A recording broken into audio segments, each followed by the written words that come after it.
ಈ ವಿಡಿಯೋ ಉಪೇಂದ್ರ ಅಭಿಮಾನಿಗಳಿಗೆ ಬೇಜಾರಾಗ್ಬೋದು. ಆದರೂ ಪರವಾಗಿಲ್ಲ ಅಂತಲೇ ಮಾಡ್ತಿರೋದು. ಕಾಮೆಂಟ್ಗಳು ಹಾಕ್ತೀರಾ ಅಂತ ಗೊತ್ತು.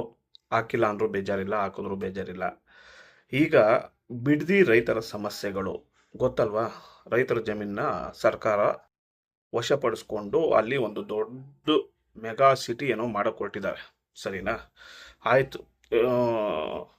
ಕುಮಾರಸ್ವಾಮಿ ಅವರು ಒಂದು ಕಡೆ ಹೋರಾಟಕ್ಕೆ ಇಳಿದಿದ್ದಾರೆ, ಬಿ ಜೆ ಪಿಯವರು ಒಂದು ಕಡೆ ಹೋರಾಟಕ್ಕೆ ಇಳಿದಿದ್ದಾರೆ, ಕಾಂಗ್ರೆಸ್ ಅವರು ಇಲ್ಲ ನಾವು ಮಾಡೇ ಮಾಡ್ತೀವಿ ಅಂತ ಪಟ್ಟಿಡಿದು ಕೂತಿದ್ದಾರೆ.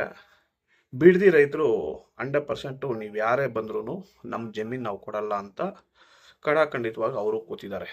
ಈ ಸಮಸ್ಯೆ ಬಗ್ಗೆ ಪ್ರಜಾಕೀಯ ಅಂದರೆ ಒಬ್ಬ ಪ್ರಜೆಯಾಗಿ ಮಾತಾಡೋಕ್ಕೆ ಉಪೇಂದ್ರ ಅವರಿಗೆ ಇದುವರೆಗೂ ಯಾಕೆ ಅನಿಸಿಲ್ಲ? ಅಂದರೆ ಇದು ಸಮಸ್ಯೆ ಥರ ಕಾಣಿಸ್ತಿಲ್ವಾ? ಅಂದರೆ ಒಂದು ಡೆವಲಪ್ಮೆಂಟ್ ಮಾಡೋಕ್ಕೆ ಹೋಗ್ತಿರೋ ಬಿಡದಿ ಸಿಟಿ ಅಂದರೆ ರೈತರ ಜಮೀನನ್ನ ಕಬಳಿಸ್ಕೊಂಡು ಡೆವಲಪ್ ಮಾಡಬೇಕು ಅಂತ ಹೊರಟಿರೋ ನಮ್ಮ ಸರ್ಕಾರಕ್ಕೆ ಉಪೇಂದ್ರ ಅವರು ಪ್ರಜಾಕೀಯದ ಮೂಲಕ ಯಾಕೆ ಪ್ರಶ್ನೆ ಕೇಳಬಾರ್ದು?